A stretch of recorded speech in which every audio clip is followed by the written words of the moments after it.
안녕하세요. 오늘은 가을 동안 화려하게 집안을 장식해 주었던 국화꽃에 대해서 얘기해 보려고 합니다. 이제 국화꽃이 서서히 다 져가고 미처 피지 못했던 몇몇 꽃망울만 남기고 있습니다. 이제 이렇게 시든 꽃들을 정리하고 또 화원에서 온 아이들은 분갈이도 해주고 겨울 동안 어떻게 보내면 내년에 화려한 꽃을 다시 피울 수 있을지 얘기해 보려고 합니다. 우선 기후 조건은 우리나라의 여름과 가을 날씨일 경우에는 가을에 정상적으로 꽃이 핍니다.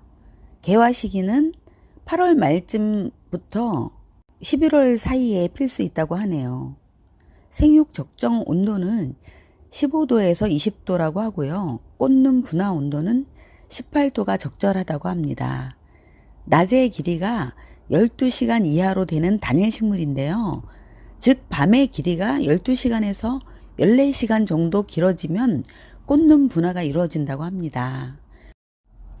정원과 같은 자연 상태에서는 굳이 단일 처리가 필요하지 않지만 아파트와 같은 불빛이 새어나오는 상태에서는 밤의 길이를 베란다에 내어놓고 검은 비닐봉투나 쇼핑백, 암막 커튼 등을 쳐서 시간을 조절해 주셔야 합니다. 보통 저녁 5, 6시부터 다음날 6, 7시까지 가려주시면 돼요. 기간은 한 달에서 한 달 반 정도 꽃눈이 올라오는 것을 확인하시고 끝내시면 됩니다. 하지만 그렇다고 꽃눈이 올라오자마자 실내로 갑자기 들이지는 마세요. 단일 처리는 안 해도 되지만 강렬한 햇빛이 필요합니다. 그래서 베란다에서 충분하게 햇빛을 맞고 꽃망울을 크게 올려줄 때까지 절대 즙으로 들이지 마시고요. 이제 꽃이 필 듯 말 듯 할 때 잠깐씩 밤에 실내로 들여서 적응을 할 수 있게 잠깐 들여서 보시고 또 다시 내놓고 햇빛을 쬐어주고 이렇게 반복하시는 것이 좋습니다.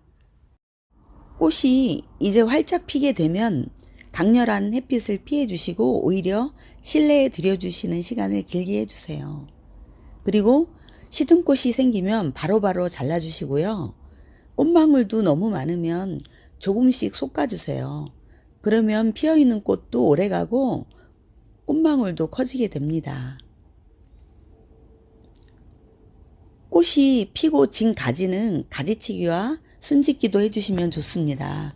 그래야 새로운 가지가 자라나고 그 가지에서 또 꽃이 피어나고 적심의 횟수와 꽃대가 비례한다고 합니다.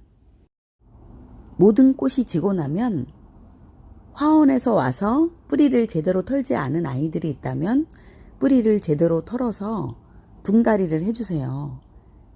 그리고 기존에 있던 아이와 이 아이 모두 5cm 정도만 가지를 남기고 잘라주세요.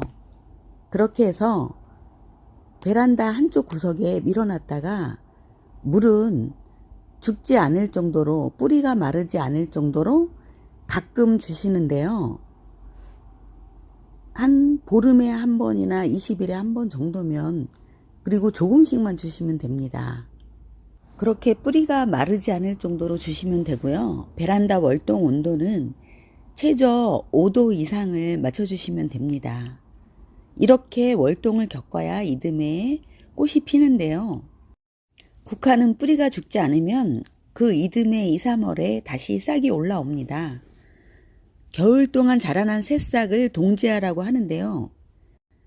이 국화는 연작 장애가 있어서 꽃을 한 자리에서 계속 피우면 꽃이 제대로 자라지도 않고 병충해도 심해진다고 하네요. 그래서 계속해서 한 장소에서 심는 연작은 피해 주시고요. 당연히 새로 올라온 동지화도 다른 화분이나 다른 지역에 심어주세요. 5월쯤에 1차 전지를 해주시면 좋고요. 3차까지 하면 꽃이 풍성하고 또 삽목할 가지수도 많이 생기는 거죠. 그 전지를 하고 나온 가지 중에 5 내지 10cm 정도 되는 가지는 다시 삽목이 가능하니까요. 한 3잎, 2-3잎을 남기고 5, 6cm 정도의 그 삽수를 만들어서 물올림을 1시간에서 3시간 정도 해주면 좋다고 합니다. 그렇게 물올림을 해서 삽목을 해주시면 좋아요. 삽목은 질석이나 분갈이 상토나 기타 용토도 다 좋습니다. 이렇게 삽목한 아이들도 가을에는 꽃을 피워준다고 하니까 올 겨울에는 겨울 관리를 철저히 하셔서 내년에 더 많은 꽃을 볼 수 있기를 바랍니다. 그럼 오늘 이야기는 여기서 마치고 다음에 다른 영상으로 또 뵙겠습니다. 모두 건강하시고 행복하세요.